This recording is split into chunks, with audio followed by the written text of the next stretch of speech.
அஸ்ஸலாம் வலைக்கம். Hi friends, எல்லாத்துக்குமே ஈத் முபாரக். இதான் என் பொண்ணுடைய அவுட்ஃபிட் எப்படி இருக்குன்னு சொல்லுங்கள்.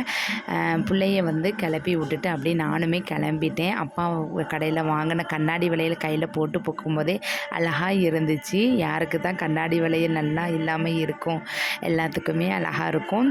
அப்படியே எல்லாம் ட்ரெஸ் மாற்றிட்டு தொழுகைக்கு கிளம்பியாச்சு. தொழுதுட்டு வீட்டுக்கு வந்து இட்லி, சாம்பார், சட்னி, அம்மா பாயாசம் எல்லாமே ரெடி பண்ணியிருந்தாங்க. அல்ஹம்துலில்லாஹ் எல்லோரும் சாப்பிட்டு முடிச்சாச்சு. இதான் என்னுடைய சேரீ. இதான் வந்து நான் அன்றைக்கி வியர் பண்ணியிருந்தேன். எப்படி இருந்துச்சுன்னு கமெண்ட்ஸில் சொல்லுங்கள்.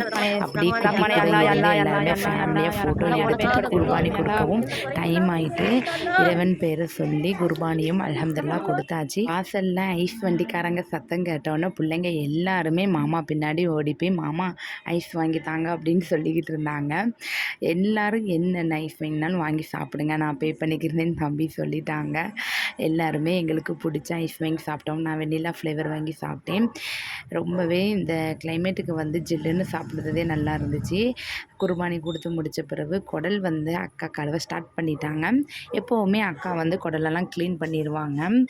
அப்படி வந்து கையோட வந்து சுவரொட்டி ஈரல் எல்லாமே இருந்துச்சு. இன்றைக்கி வந்து அக்கா தான் நான் ரெடி பண்ண போகிறேன், நான் வந்து என்னுடைய ஸ்டைலில் நான் வந்து உங்களுக்கு ரெடி பண்ணி தரேன், நீங்கள் போய் இருங்க அப்படின்னு சொல்லி அக்காவும் கிச்சன் பக்கமே விடலை. ஈரலுமே சூப்பராக ரெடி பண்ணி கொண்டாந்துட்டாங்க. அம்மா வந்து எப்போவுமே அம்மா தான் வந்து பிரியாணி போடுவாங்க. அவங்க பல்லாரி, தக்காளி பழம் எல்லாமே நறுக்கி வச்சுட்டு அவங்க வந்து யாரையுமே எதிர்பார்க்க மாட்டாங்க. நீங்கள் போய் உட்காருங்க, நான் சமைச்சு கொண்டாருவேன் அப்படின்னு சொல்லுவாங்க.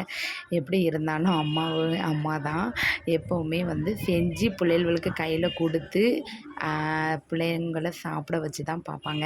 அதே மாதிரி தான் எங்களுக்கு பெருசாக ஒரு வேலையும் இல்லை. அக்கா ஈரல் வறுத்துட்டாங்க, அம்மா சமையல் பண்ணிட்டாங்க, மற்ற வேலைகளை நான் பார்த்துக்கிட்டு இருந்தேன்.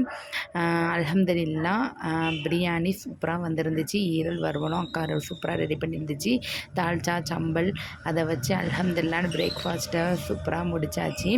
எல்லாருமே வந்து இந்த பெருநாளில் ஃபேமிலியோடு என்ஜாய் பண்ணியிருப்பீங்கன்னு நான் நினைக்கிறேன். இந்த சேனல் வந்து இதோட நான் முடிச்சுக்கிறேன். என் சேனல் பிடிச்சிருந்துச்சின்னா மறக்காமல் லைக் பண்ணுங்கள், கமெண்ட்ஸ் பண்ணுங்கள், சப்ஸ்கிரைப் பண்ணி வச்சுக்கோங்க. ஓகே, பாய்.